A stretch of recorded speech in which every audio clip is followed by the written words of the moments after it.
This is What a Week. What a Week. Celebrity Guest. Celebrity Guest.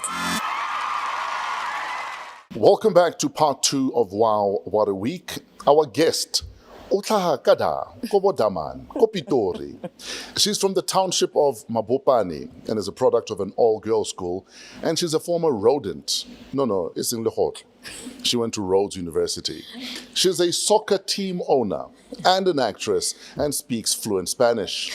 Her flair and love for language and accents came in handy for playing the character Kamina in The Queen, whom fans loved to hate. We almost lost her to medicine, but because she's squeamish, she's forced to heal us with her other gifts.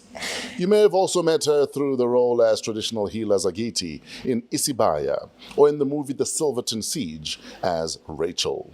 Please give a wow welcome to the incredible, the inimitable, the effervescent, I'm throwing big words I don't know, Michelle Mosalakae. Whoa, thank you so much. Hey, That's Mitch. crazy. Hi. How you doing? What an intro. My goodness. No, the thing is, the greater the star, the greater the intro. My goodness. Like, I am blushing. My face feels like it's about to explode. Thank you. What's up? Good job. Give me nod. No complaints No, at go all. on. How do you know some of those things? That's crazy. I know. The thing is, when you're a fan, and the thing is, because I've been a fan of your work for quite a while, and I've been saying to my office, if this year, if it, Wow. that's okay. Oh my gosh. They must look for new work. No, stop. No, I'm for real. So they made it with That's 4 or cool. 5 months to go. Oh my God. Well, at least they secured their jobs. So well done to my team. Exactly. You're here with your mom. Why is your mom here? Yeah, I'm here with my mom. I go with her everywhere. She's my manager, Okay. my best friend, my helper, my guide, my everything. So she's always with me everywhere I go. Deciding whether to have a momager or to get a manager, what goes into that? Gosh, a lot. I think when I initially made the decision, it wasn't, I just knew. I was like, okay, I this is what I want to do. Sure. This is the person who knows me the best. She's somebody who's very good at learning new things, good with people. Sure. And so it was an easy decision. But as time has gone on, there's a lot of things that I would never have made a different choice, but I would say that it's not the easiest, obviously, working with a parent. I was going to say, this next question, I need you to think very carefully before you answer it. Yeah. It's a 2-part question. Okay. Why you should have your mom as your manager, Okay. and why you shouldn't have your mom as your Okay. manager. All right. Well, why you should. Yeah. I mean, I think she would be the best person when it comes to negotiating any sort of contract Sure. or assessing whether or not an environment is good for you and Sure. you're in every way, financially, mentally, emotionally. So she has my best interest at heart. Absolutely. Why you shouldn't. Yeah. I'm a bit nervous because she is here, but I don't know. I think that you see the roles of manager and mother and daughter and I guess client begin to And there's no switch, baby. no, yeah, so sometimes I don't know. I wouldn't say we argue a lot, but I think that we have had to find better ways to communicate, which I don't think is a bad thing. You know, I just think that if you're not ready to change and improve and grow and get to know someone better, then maybe it isn't the best decision. But I think we're both open to finding new ways of communicating with each other. How bad did it get between the two of you as you were finding each other? Because as a mother, obviously, sometimes she doesn't know when to switch that off. Right.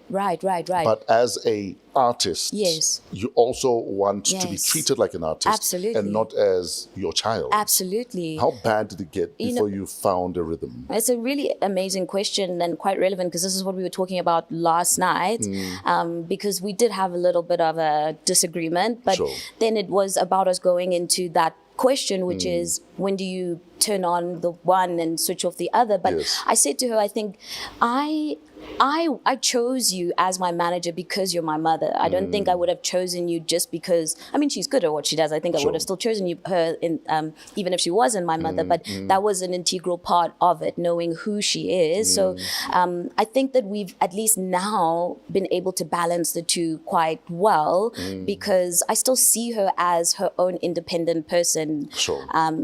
At least now, because of all the things we've gone through. Before, maybe I only saw her as my mom and this person who knows everything, and she knows a lot, she's very wise, but she's also human, so I think it's helped me understand her complexity.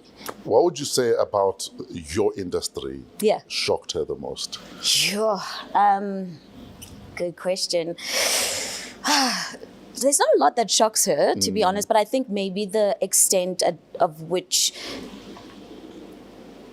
people can be insincere. Oh, yes. I think that she really does try to take what people say at face value, but right now, or at least now in our work together, she's a lot more skeptical, because that's the reality, I think, of any industry really, but this one more so. You can't just trust, and you need to kind of surround yourself with people who are sincere. So I think that shocked her the most, that people will say something and not really truly mean it. Absolutely. Yeah.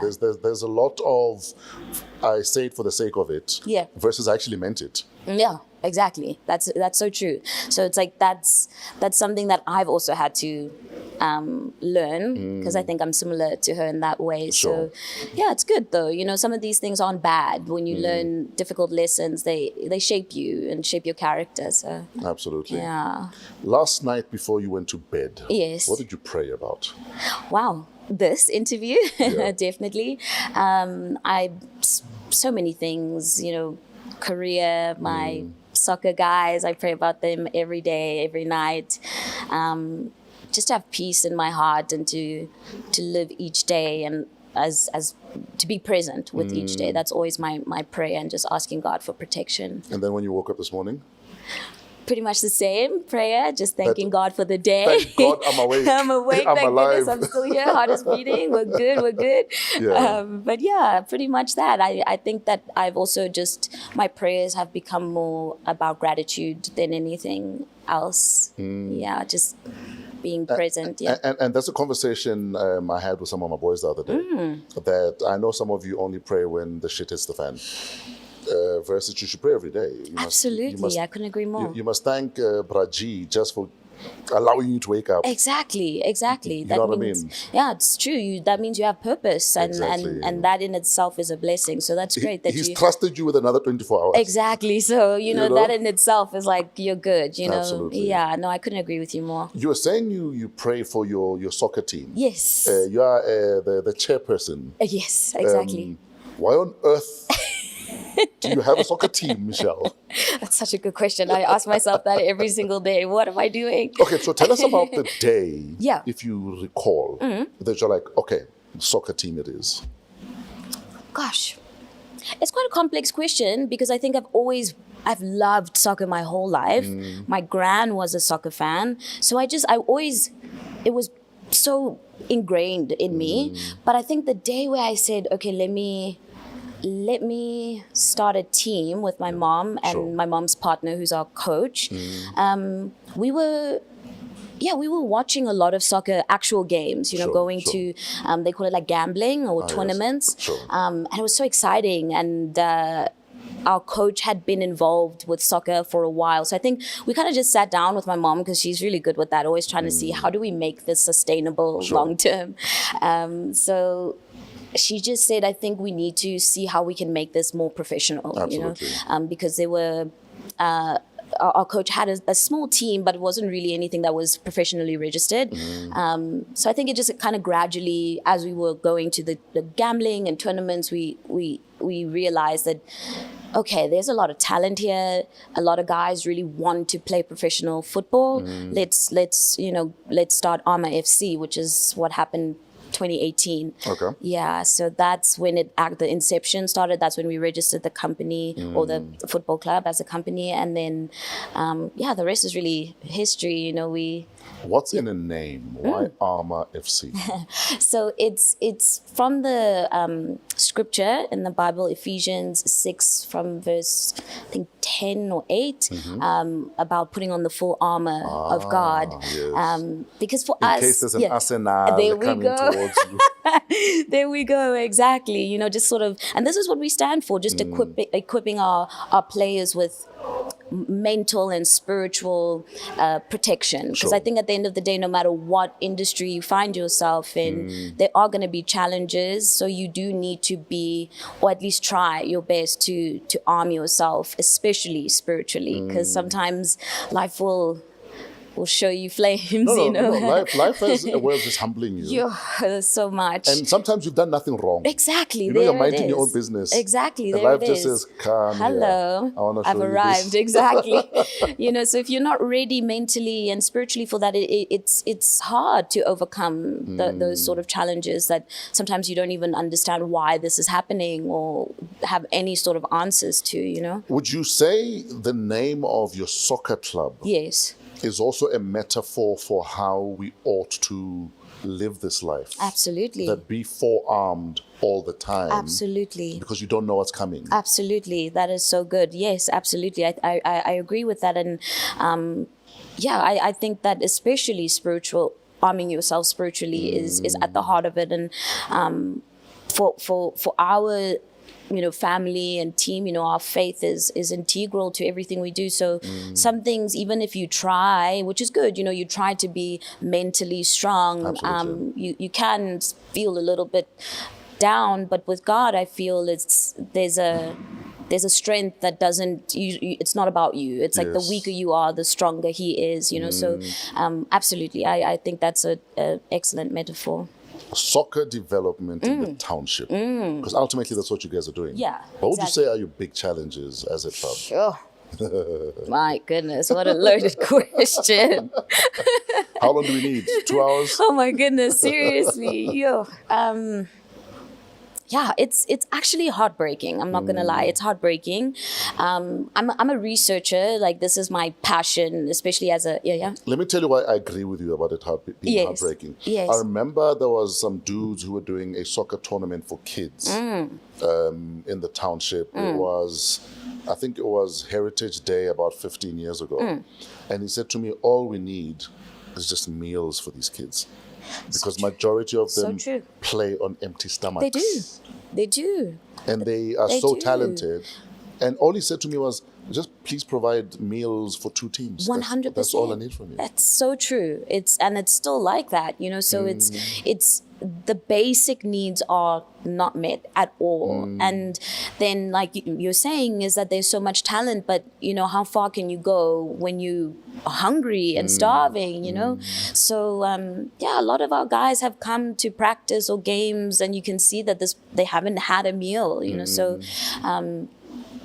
That for us was starting to worry, it was starting to worry us a lot, because you can see how talented they are, how passionate and dedicated they are, but then this basic need not being met is really affecting them, and also has the potential to kind of pull them away from the thing that they are passionate about. So we did a lot of research. My mom and I even went to the station commander in Deep Sloot to kind of just sit and figure out, like, what is happening, why is there so much strife here. And the main thing he pointed out was that I think at the time he said the biggest issue, or the biggest, I don't want to say criminal, but a young boy, I think, who's like 15, was like kind of tyrant in the community. And I first thought, I didn't hear him. I said, well, how old? 15? Like that to me is just like, what's happening? What's going on? But there's a lot of neglect, and I don't know. This is why I always encourage for, like,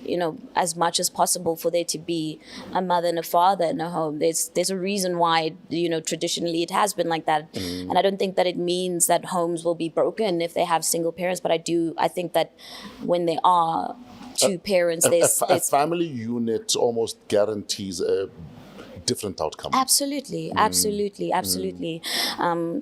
So that then became our sort of, we took that on as, okay, well, now we're going to be a family, not just a soccer team. Sure.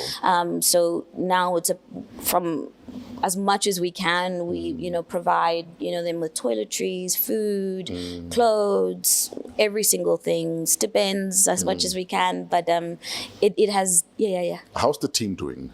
Really well. Yeah.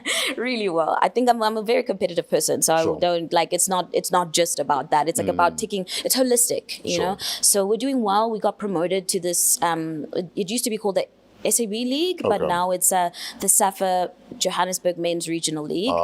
Just under the ABC Motsepe team league. So right now we're looking at... So ABC is your next It's target. our next, exactly. We're looking at... I think we're starting on the 7th of September. The league is beginning on the 7th of September, and we are literally all focused, every single one of us, the team management. Yeah. Please tell our people into camera why they should sponsor your team get involved in your team. Okay, so one, I think if you are passionate about football, this is the kind of team you want to be involved with. We at the heart of it care about youth development. We care about putting our players in the best situations. We actually recently went and played with the first team of Kaizer Chiefs, which was an experience I think that has changed their minds, their passion and talent. So placing them in spaces where they will get the best opportunities is a huge part of our mission growth mindset. So if that is something you are passionate about, we welcome any sort of help and support. And I think that if you just want to see people doing well, people who need a helping hand do well and truly know that our hearts are about making a difference. Absolutely. Then I would encourage help, please. Before we move from Armour FC, being a woman chairperson of a team. Oh my gosh. Do you ever feel like if I was a man, maybe they'd listen differently?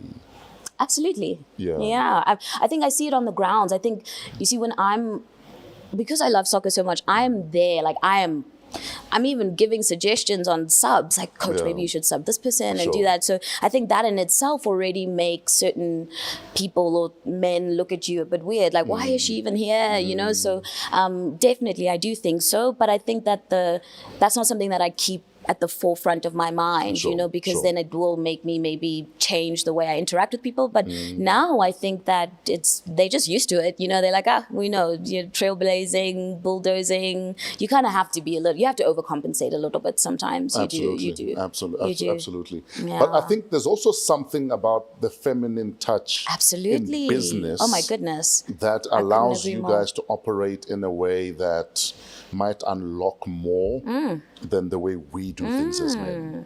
My goodness. And I think for women in business, I always advise, be careful not to switch it off. Wow. Because you're trying to step up to the men. Wow. Because your feminine touch is a superpower already. Absolutely. But now if you want to think, I'm one of the boys, you're not one of the boys. No, exactly. And chances are you're there because you're not one of the 100%. No, I think that's amazing. I think that's so insightful of you to say, because I think a lot of people would not encourage that. I think that there's this energy of like women being too agreeable or something. But there is something, like you're saying, that feminine touch is important. There's also like a spiritual touch, where you have this intuition about something that I feel like is innate to being a woman, and there's something very important about that. You just feel things differently, and it's a good tool, I think, to use in business. So 100%, you're so right. Yeah. Let's go back to childhood. Yeah. What are some of your fondest memories of growing up, Mabopane? Wow. Gosh, so many. I think the one that sticks out is just my connection with my gran. Okay. Similar to how close I am with my mom. I was close with her and she was close with her mom, but she just made life so exciting, you know, from her storytelling and her just like sometimes when I'd go to bed, I'd find like a chocolate under my bed, or sometimes I'd like scream her name because she loved her garden. I was raised by the wrong grandmother. A whole chocolate under your pillow. Look, it wasn't happening every night. Let me tell you that she was very strict, but you know, when it happened, it was, you know, it was so fun. But I remember her always saying to me, like, I would scream her name, you know, trying to figure out where she is because she had a garden and she would, you know, be in her garden and she'd come to me and say, don't scream my name at night. You're going to get, like, they're going to steal your voice away, you know. So all these like crazy stories and things are probably why I then went into acting or storytelling. But yeah, I think that growing up in Mabopane was like, I connect that closely with my gran, her love for soccer, her love for Kaiser Chiefs and running down the street. I was about to say, she better have been a Kaiser Chiefs Oh my fan. God. Otherwise, you must leave now. No, you're a Kaiser Chiefs fan. For life. My goodness, I'm so happy. I never meet Kaiser Chiefs fans. No, where were they? Oh my goodness, I'm so happy. So what about these pirates? Yeah. Literally, everyone I know, my mom, Sundowns. Oh my goodness, I can't. Yeah, so you know, she loved Kaiser Chiefs. That was also where my love for Kaiser Chiefs started, and she had this loud whistle and whistling, and you know, yeah, those were my fondest memories. Now, you're born in a different skin as a child. Yes. How do you navigate your childhood? And how are your family by your side in that navigation? Yeah, so integral in that navigation. If it wasn't for them, I do not think I would be where I am or even have like the confidence I have, you know, in my skin. Once again, from my mom, my dad, my gran, they were all intentional about every single decision they made about my life. So I think when I was born, my mom immediately got me a dermatologist, you know, best dermatologist, best doctors. So she knew what she needed to do immediately. Yeah. Okay. Well, I think she did know, but she also felt like she needed to equip herself. So she actually went to a library at that time, I guess, because you didn't have Google or whatever. Absolutely. So she would go to libraries and just read and read and read. And my gran also had like a crèche, and she said, I'm leaving the crèche. I'm just going to focus on my granddaughter. Everyone was sad, but I think that it was for her an opportunity to just instill. So as a child, what did you understand was happening with your skin? You know, it's interesting because I knew I was different because they when my mom and my gran and my dad would interact with me, they would say, you're beautiful but I don't think are beautiful. Thank you so much. Gosh. But I never I wouldn't say I felt You never felt like you are like an outsider or other. Yeah, no, not at all. Not at all. And I think it does go back to the intentional choices that my mom and my gran and my dad made at the time, and being very strategic about even the schools that I go to, for example, you know, so that definitely helped me just be confident and not have an issue or feel different. And also the people that were around me treated me just like anybody else. Sure. Yeah. Now, when you look back, is there ever a time you wish or you feel like maybe you were overly mollycoddled versus treat me normally, or don't make me feel like I'm different? Because sometimes we do that unintentionally. Yeah, exactly. Yeah, where unintentional. You're not trying to make a person feel like they're different. Yeah. But inadvertently you end up doing it. Yeah, exactly. You know what I mean? No, I don't think so. I mean, now, for example, I think of things like I loved swimming, and I was like in this, you know, which is difficult obviously with my skin, but I remember my gran being there the whole time, and then she would call me and put sunscreen on me, and then I'm back in the pool again. So there were things that were happening, but they didn't feel like they were like things. She needs to do this, and it's like, yeah, I wear a hat, but so do these other kids, and yes, I put sunscreen, and so do these other kids. Absolutely. You know. So no, I don't think it ever felt like it was too much. You know, I think it was just the right amount, probably because of the intention behind it. And dating, did you ever feel like someone is macking on you because you're different, or because they're curious? Gosh, good question. Yeah. I don't think so, no. Yeah. And I'm also like very picky with just the people around me, you know? I think that from the beginning, or at least the energy that I give out is that that's not an option around me, you know. So that's never happened before, and I've just always also been intentional about the people that I've accepted into my close space, you know. Are you dating? I am. And hashtag dating Michelle. Yes. What does Michelle look for in a partner or a potential life partner? Gosh.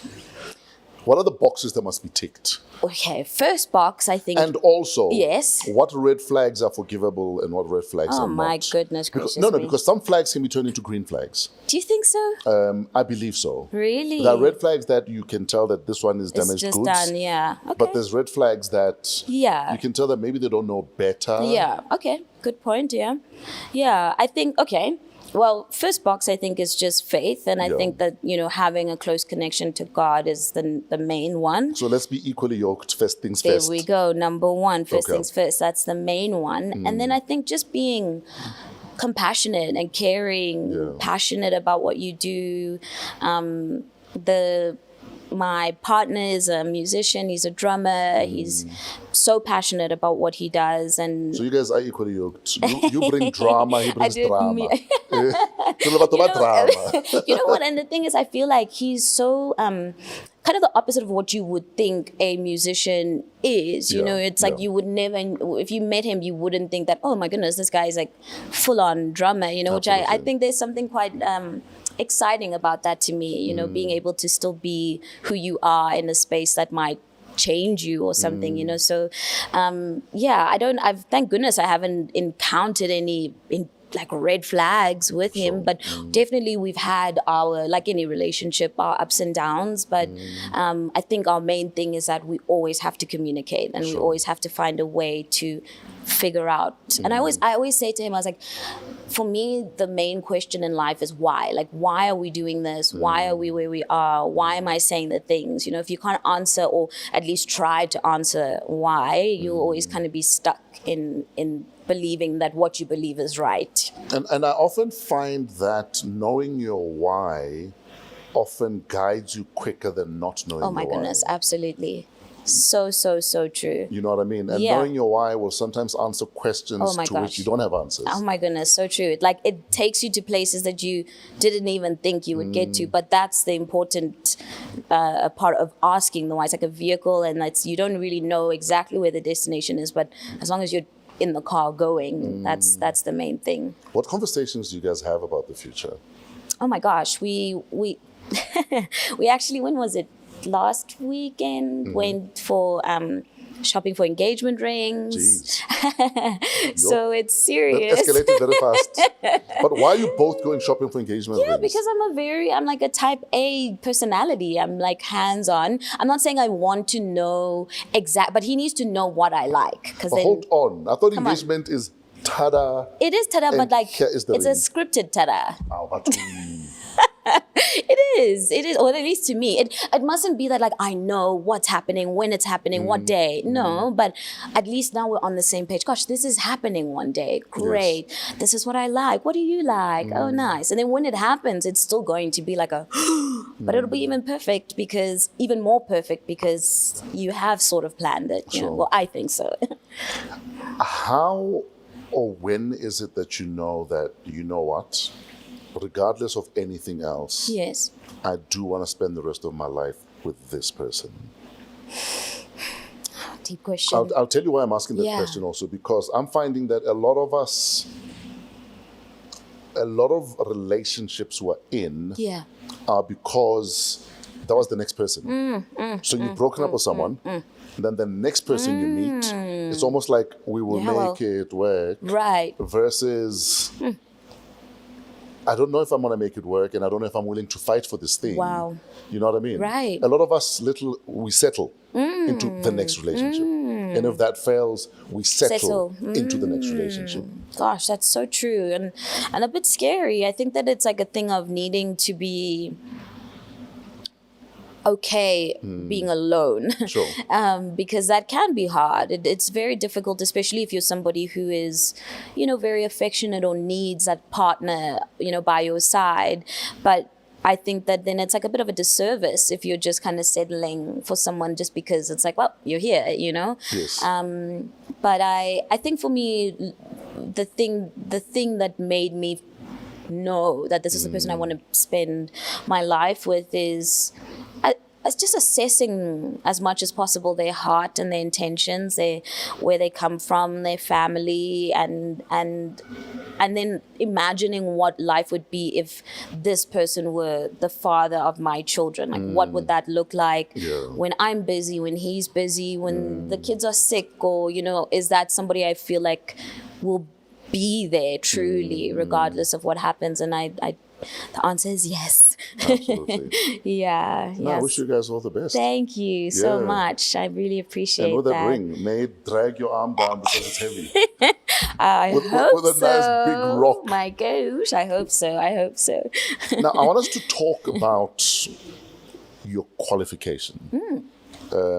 Because I remember in my matric year, because I did a lot of stage work in high school. Yes, amazing. So I remember in our matric year, the last term, while other kids were getting ready for exams, I was a part of 3 productions at the same time. My goodness. And one of them was Godspell. Whoa. And I remember my drama teacher saying, I can either give you a massive role in Godspell, or I can give you a minor role in Godspell, and make you a part of my theatre in education team. Whoa. Because I know you're passionate about giving back, you're passionate about kids. So I chose to do the theatre in education because it was a play about kids abused kids basically.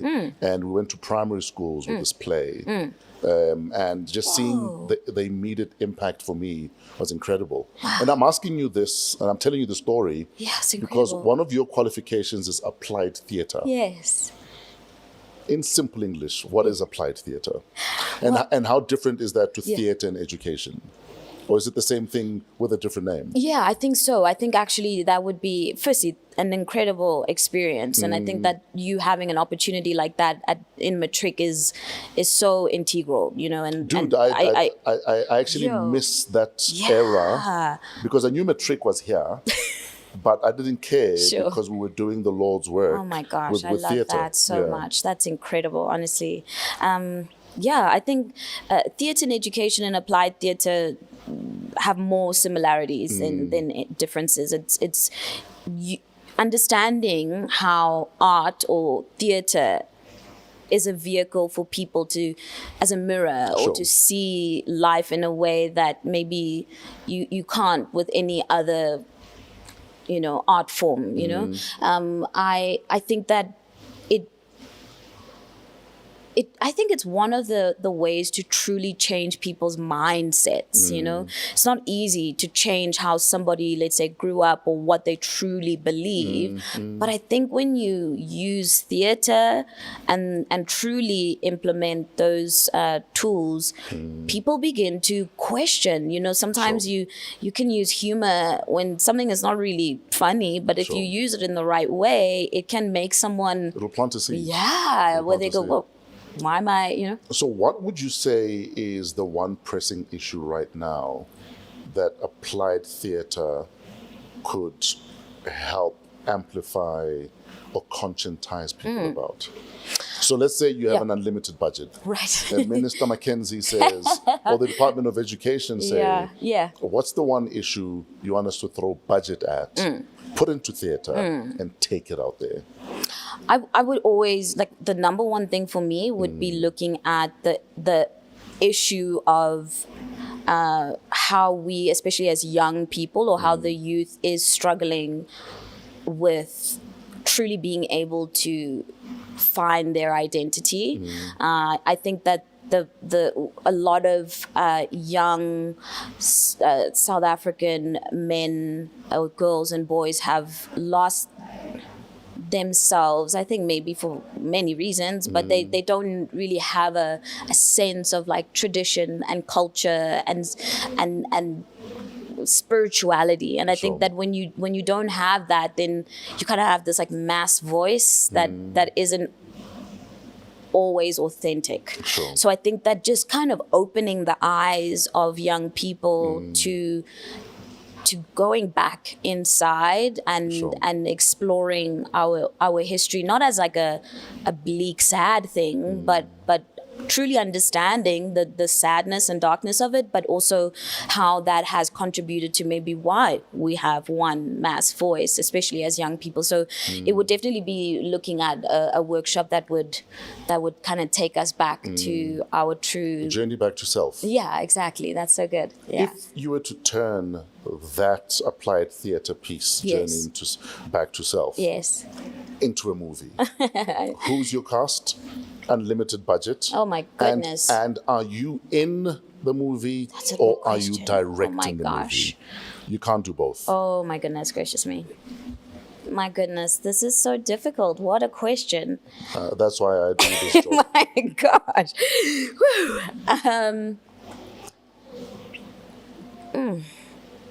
I mean, look, I've been writing now, and I think that I've also grown to love being behind the scenes. So I think, gosh, I can't do both. Okay, so I think I would choose to be behind. Okay, so you direct the movie. I would direct the movie. Okay, who's the leading man? Who's the leading woman? Gosh. And who are the supports? Oh, my word. No pressure. Yeah, well, yeah, definitely no pressure. I would say South African cast, obviously. It's up to you, dude. It's your budget. You can even bring God in if you can afford him. Leading man would probably be Thabo Rametsi. Okay, love Thabo. Yeah, I think he's so good with just handling nuance and complexity. I met Thabo when we were shooting a DSTV ad together. Stop, really? Before he broke into... Wow. So that's great. So I know him from back then, when he was still scratching at the door. Yeah, no, and it seems like he's just always been such a kind of focused individual, you know, and a caring person. So I think he would know. I also I like to work with people who are open to collaborating, and I love people adding and subtracting, you know. So I know maybe a lot of other directors might not want that, but I would definitely want people who are open to contributing in that way. Okay, so get involved. Yeah, absolutely. Yeah, because I think then it makes it more believable and authentic, you know. Leading lady? Sure. That's a tough one, We're running out of time, so please hurry up with this cast. Oh my gosh. Okay, leading lady would be, let's say, I would take a Tusombedu. I think that, you know, she also embodies both you know, she has weight, you know, in her acting, but there's also like a youthfulness to her that I think would work for the Journey Back to Self movie. Supporting cast as well? Yo. Just one or two. Okay, let's say, why? But I want to be in it. I can't be in it? Okay, you can, but then you can't direct it then. Oh, okay, never mind, fine, okay. Gosh, I would say I mean, these are the people that I've worked with. I would say a Noxie Dlamini. She's also really, really amazing. I would say maybe a Candice Mudisele. I would say maybe what's his name? He's also from Mabopane. His name's Thabo. Thabo, you know him. I don't know if you've watched the show Champions. No. He's in. Have you seen Kalushi? I saw Kalushi. Yeah, yes. he's what's his surname? His name's Thabo. He's from Mabopane as well. He's so funny. Let me find out. Yeah, Thabo something. Thabo. He's gonna be so mad at me. I don't know his surname. Yeah, he was in the cast of Kalushi, and he was also supporting, and he's also in Champions, and he's what else has he been in? Yeah. I found it from you right now. Okay. Yeah, he was there, Thabo and Pearl and him. Well, there's Thabo Rametsi, right? Yeah, there's Thabo Rametsi, and then there's another one. He's got like a bit of a fro. I'll find out for you in a second. Thabo Malema. Yes, exactly. Yes. He's so good, so hilarious. Yes. Yeah, Thabo Malema. That would be my supporting. More? From your mouth to the gods. Yes. And to God. Yes. May you find the budget for Oh for my that goodness, movie. I receive that. Thank you so much. I receive it. You're young in terms of how long you've been in the industry. Yeah, I guess so, yeah. What are you seeing already that you feel needs to change? Apart from everything. Okay, so look, I think the positives are that we probably, especially in the film industry, have some of the most, like the best crews. Sure. Really, really hands-on, hardworking, amazing crews, you know. So in that way, like in that aspect, I don't think anything needs to change. But I think that we just need to remember that if we are wanting, especially now, you know, the African storytelling and our voice is at least now we're being given an opportunity to speak and be heard. But then you also have to understand that there has to be a proper business model when it comes to making films and series, if you really want, I guess, the true definition of success when it comes to making films. And I think that we haven't even scratched at the surface of what it means to have proper financial investment in that space. And I mean, I know everywhere in the world it's like people aren't going to watch movies anymore, but I think that we need to. But I think the numbers are changing. They are. That is also true. That is very true. Yeah. That is true. So I think the better the stories are, and the more, especially as producers and directors, we are truly being. That our focus is on telling the story, and yes, of course there will be other elements, but I think that's the issue, is that you don't always have to cast people based on the hope that this will do good. It's more about, if the story is good, it's gonna sell, you know. You just obviously have to have everything else supporting it, but that should be at the heart of it. So I think that if we had more of that, and then also just, really pushing the stories internationally, I think that would help us grow our market, because the ingredients are there. We just kind of have to. We need a bigger pot. It up. Yeah, exactly. We need a way bigger pot. Absolutely. Yeah. Are you working on anything right now we can look forward to support you?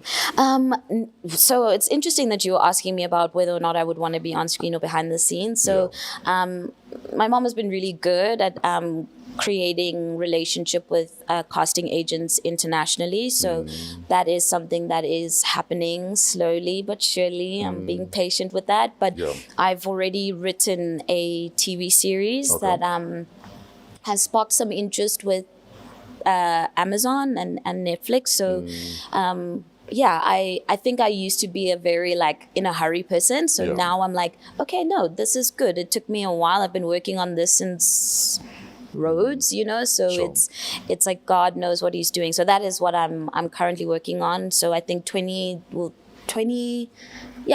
year, 2025 will be kind of the start of filming.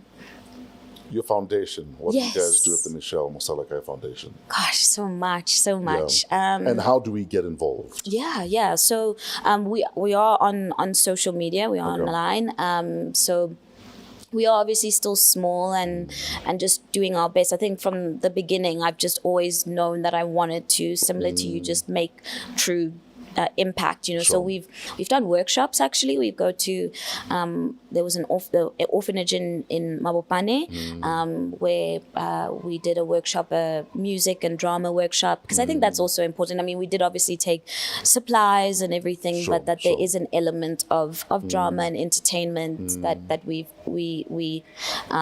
feel we need to also give. Absolutely. So that's we've done that before a few times actually.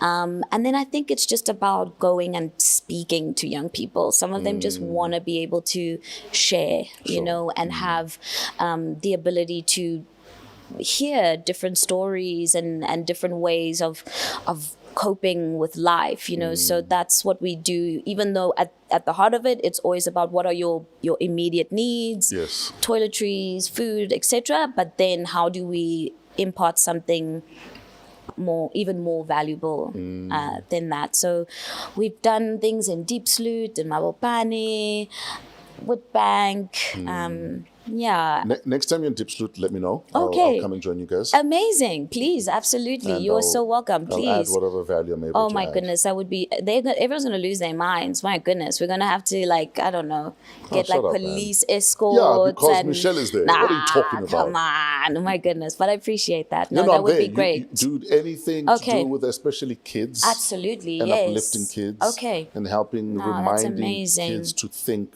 big. Oh I'm there, gosh. so please use me. Yeah, you know, when you say that, it just makes me. So when we went to play with the first team of Kaiser Chiefs, a blessing in and of itself. So my mom and I created a relationship with Coach Arthur Zwane, and he came and watched one of our games and just loved the whole vision. So we went and played, and obviously the guys were starstruck. You can only imagine. You know, I don't know if I should pass the ball or ask for an autograph. Exactly. You know. know? So they played well. You know, they were at least also in the second half. They kind of switched on. You know, but the lesson I think for them and for me is that sometimes, you know, you have to, God will, like, you'll pray for something and God is incredible. He there's nothing too big or small, and he'll, you know, give you this opportunity. But if you aren't truly believing that you are worth what you pray for, or actually the thing that's in front of you, you can stumble, you can fumble, you know. So I don't think they did, but I think that it was almost too good to believe, you know, that how is it that have access to, know, I'm like, I come from Diepsloot, I don't know, you know, but that's how God is. He doesn't pick and choose who to, you know, give opportunities to. And I think it's one thing a lot of African kids unfortunately will struggle with, because a lot of African kids don't have access to opportunities, they don't have access to certain spaces. Right. That you sometimes can't blame a kid, despite how talented they are, despite how they belong in that space. You can't blame a kid for feeling like, but no, man, I don't belong here. So right. I feel like I'm an outsider. You're so right. You know what I mean? So I think it's important that we remind kids who the hell they are. Absolutely. Absolutely. That their dreams are truly, truly valid, you know? And I think for me, I kind of had to also check myself, and I guess check my privilege, because I started to get mad, like watching them not be the amazing talented players that you know them to you be. know, but then I'd like click like, oh, okay, wait, like there is privilege in being able to, you know, sit with people that understand their worth, you know, and that, like you're saying, is something that I'm like also very passionate about, making them understand, you know. So yeah. What's the rest of the week looking like for Michelle? Oh, gosh. Okay. A lot of meetings. We are also preparing, like I said, for the new league. Okay. So we'll have a few meetings regarding that. We are also preparing for the Nedbank Cup. That is also going to be happening. So a lot of tactical, technical, administrative planning. And I think it will be coming to the Market Theatre actually on Friday for a show with my old drama teacher, Andrew Buckland. Yeah. So yeah, busy week, a lot of soccer planning, meetings. I have to also film a self-tape. Okay. Yeah, so a lot happening. Now, your first ever role came from an impromptu audition. Oh my gosh, how do you know this? So when you do a self-tape, do you overthink it, or do you remember how you got into the industry? Gosh, these questions are so good. And therefore, you remind yourself where you come from. So a self-tape shouldn't be a big deal, surely. It's such a good question, honestly, because like without, I guess, I don't even know how you know this, but it's like, I look back at how easy I was like gliding, you know, when I first started. The fear, or like I don't know what I'm doing, was exciting, you know. But the more knowledge and experience I got, for some reason, the more anxious I got, or the more like I need to make this. The more cautious you become. Yes, you know, and I don't know why, because that's not my nature at all, you know. So I think, you know, it's almost like a cycle of life, you know. I now know that I need to go back, like you're saying, go back to to who I am and remember how it began, you know? In fact, if majority of adults re-tapped into the naive child they once were, Gosh, they'd probably be more brave to try new things. Oh my goodness. But as we This is so grow, deep. as we grow up, we become so much more careful, Absolutely. so guarded. So true. You think if I climb the tree, I'm going to fall. Yeah. But when we were kids, we didn't care. Yeah, it doesn't matter. I need to climb the tree. And if I fall, it's fine. There's another tree. Yeah, I'm going to climb another one. It's so true. And the reason I'm saying this is because to remind you where you come from.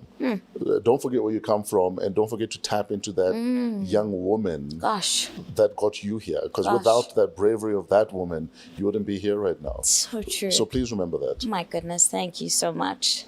Yeah, I definitely needed to hear that. Yeah, no, that is excellent advice. Yeah, and there's so much peace with that, you know, when you really look at it holistically, and then also just remember where it all started. Absolutely. Yeah. Michelle, we are out of time. Oh my gosh, this has been so good. My manager is looking at your momager and saying they're talking too much. So I feel like we just started. It's been so good. But Thank you. Like I said, I've been a massive fan of yours for the last 4 or 5 years. So thank you for the talent. Thank you for everything. And we'll see you at the top, dude. Oh my goodness. Thank you so much. And I really appreciate you. You have a drummer in your life to play drum Exactly, roll always for me. moments. He might. I don't even know why he didn't bring his drums here, to be honest, but it's fine. I'll sort it out. Yeah. Michelle, thank you. Thank you so much. I appreciate you. Thank you. Awesome. Ladies and gentlemen, Michelle Mosalakae is about to leave the building. Thank you. Thank you so much. And we are done. Another show in the can. Thank you very much, as always, for hanging out with us on Wow, What a Week. Please don't forget to subscribe, like, share, copy, paste, share far, wide, and with as many people as you are able to. Coming to you from AMP Studios, downtown Johannesburg, we are part of the Africa Podcast Network. Email us at waw@africapodcastnetwork.com. Shout out to Trevor and the team at Pezulu Works for all the production. Pezulu Works will turn any event of yours into a movie. Hit them up, Pezulu Works with an X at the end. Pezulu Works. Shout out to our show producer, Tabiso Sikwane, and to our executive producer, Keletso Modisa King.